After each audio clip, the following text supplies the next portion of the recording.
অলি আজগরকাঠি এবং ইসলামপুর এলাকা থেকে এসেছেন। লিটন শিকদার ভাইয়ের নেতৃত্বে জেলে ভাইরা এসেছেন।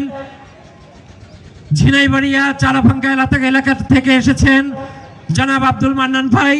মান্নান ভাইকে দেখছি না, কোথায় মান্নান ভাই? নাসির মজলিস ভাই, এছাড়াও মনির মাতবার জেলে ভাই। আমাদের শত্রু হয়েছে ওই বিদ্যুৎ কেন্দ্র, তাপ বিদ্যুৎ কেন্দ্র আমাদের শত্রু। ওই শত্রুর আমাদের মোকাবেলা করতে হবে। সকল জেলেরা ঐক্যবদ্ধভাবে কাজ করতে হবে। ওই শত্রুর মোকাবেলা আমাদের ডাক দিতে হবে। মাঠে ঘাটে সর্বসাইডে আমাদের যেখানে নামতে হবে, ঐক্যবদ্ধভাবে আমাদের ওই শত্রুর মোকাবেলা করতে হবে।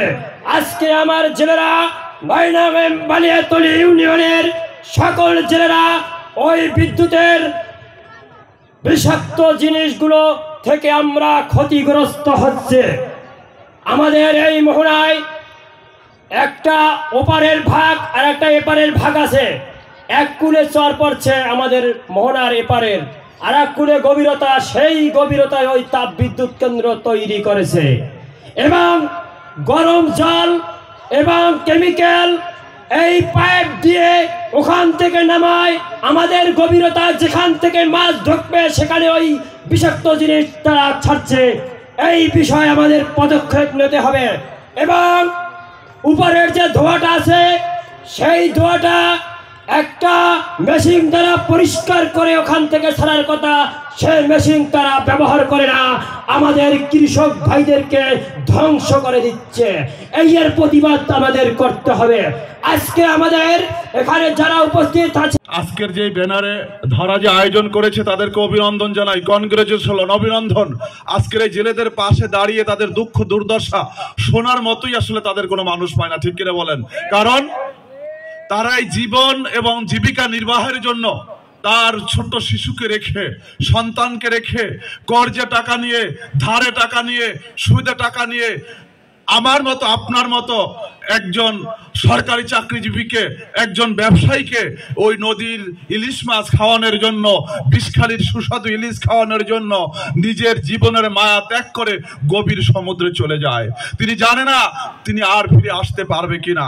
তার বাড়িতে রেখে যাওয়া সহধর্মিনী ওই অবশ শিশু মা মা করে যখন ডাকে, বাবা বাবা করে যখন ডাকে, তখন বলে তোমার বাবা ওই দেখো দক্ষিণ আকাশে মেঘাচ্ছন্ন হয়েছে, কখন মেঘে ডাক দিবে, তোমার বাবার জন্য দোয়া করো। সেই বাবা সেই জীবনের বিনিময় গভীর সমুদ্রে মাছ আহরণ করতে গিয়ে আবার যখন শূন্য হাতে অনেক সময় ঘরে ফিরে, তখন ওই সন্তানের হাহাকার।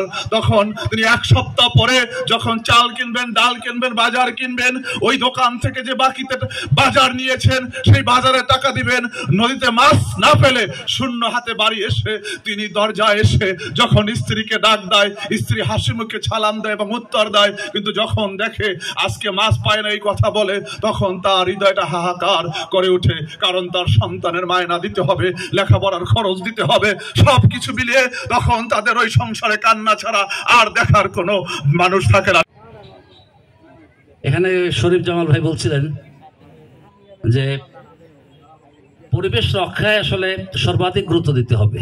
আসলে পরিবেশ যদি আমরা খুব সুচিন্তিতভাবে রক্ষা করতে না পারি রাষ্ট্রীয় ব্যবস্থাপনা বা নীতিমালার মধ্য দিয়ে, তাহলে তো আসলে এ ধরনের অসঙ্গতি মানব জীবন এবং সামাজিক জীবন নানাভাবে ভেঙে পড়ে এবং নানা রকমের যে সমস্যাগুলি হয়, আজকে সেই সমস্যার আবর্তেই আসলে আমরা ঘুরপাক খাচ্ছি।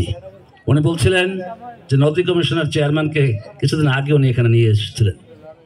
এই যে আজকে দানব বলে আমরা যাকে অভিহিত করছি, যে এই যে তাপ বিদ্যুৎ কেন্দ্র অপরিকল্পিতভাবে গড়ে ওঠার কারণে আজকে আমাদের সামনে একটি দানবীয় শক্তিতে আজকে রূপ দিয়েছে এবং আমাদের সরাসরি একটা শত্রুর পক্ষে, মানে শত্রুর জায়গায় আসলে অবতীর্ণ হয়েছে। তো সেটি যদি আসলে রাষ্ট্র থেকে এবং সরকার যদি এটাকে বিবেচনা করত যে পরিবেশ রক্ষা করে পরিবেশের ভারসাম্য থাকবে এবং পরিবেশের বিপর্যয় রোধকল্পে যেখানে এটাকে করা উচিত ছিল সেই জায়গা যদি উনি চিহ্নিত করতে পারতেন, তাহলে নিঃসন্দেহে আমরা এত বড় একটি ক্ষতির হাত থেকে এই জনগোষ্ঠী, এই ব্যাপক একটি জনগোষ্ঠী এবং এই অঞ্চল দীর্ঘমেয়াদী যে ক্ষতিগ্রস্ত হচ্ছে তার হাত থেকে আমরা রক্ষা পেতে পারতাম। তো দেখা যায় কারো কারো ব্যক্তি সুবিধার জন্য, ব্যক্তিগত লাভের জন্য আজকে এই ধরনের একটি অবিবেচনা প্রসূত এই ধরনের একটি বা এই ধরনের বিভিন্ন ধরনের প্রোগ্রামগুলি আজকে রাষ্ট্র কর্তৃক আসলে এভাবে স্থাপনাগুলি নির্মিত হচ্ছে। কেজি মাছ এক বছরে ৩,৫০০ হয়, তাহলে এই জেলের পরিবারে খাদ্য কোথা থেকে আসবে? এই জেলে কোথা থেকে বেঁচে থাকবে? সেই জন্যে আজকে আমরা এই জায়গাতে আয়োজন করেছি, আমাদের জন্য নয়। এই এলাকার জেলেরা অবর্ণনীয় দুঃসহ জীবনযাপন করছে। আমাদের উপকূলের কৃষকরা মানবেতর জীবনযাপন করছে, কিন্তু তারা তাদের কষ্টের কথা বলার জায়গা খুঁজে পায়নি। কারণ যারা তাদের কষ্টকে দূর করবে তারাই এই কষ্টের বোঝা তাদের উপর চাপিয়ে দিয়েছে। কাজেই এই বছরের পর বছর ধরে চলা অন্যায় চলতে পারে না। মুখ খুলে মানুষ কথা বলার জন্যই তো ৫ই আগস্ট হয়েছিল। কাজেই আজকে আপনারা আপনাদের কষ্টের কথা বলবেন, এবং আপনাদের সামনে রাজনৈতিক নেতৃবৃন্দ রয়েছেন যারা দেশ পরিচালনার দায়িত্ব গ্রহণ করেছেন সব সময়। কাজেই আপনাদের কষ্টের কথা, জেলেদের কষ্টের কথা, কৃষকের কষ্টের কথা, উপকূলের বাস্তব চিত্রের কথা আজকে তুলে ধরার জন্য আমরা এখানে সমবেত হয়েছি। কেন পায়রা নদীতে মাছ থাকবে না? কেন কৃষকের ফসলের মাঠে ফসল হবে না? কেন নারিকেলের গাছে ডালে ডালে আজকে ছাই পড়ে আছে? কেন তরমুজের কলি ফুটতে পারে না? কেন তরমুজের মাঠে ফসল হয় না? এইগুলি যদি আমরা না প্রশ্নের উত্তর খুঁজে বেড়াই, এগুলির উত্তর যদি আমরা না দিতে পারি, তাহলে আগামী দিনে এই দেশ পরনির্ভর হবে, এই দেশের কৃষক হারিয়ে যাবে, এই দেশের জেলে হারিয়ে যাবে, এবং সুজলা সুফলা শস্য শ্যামলা বাংলাদেশ আর থাকবে না।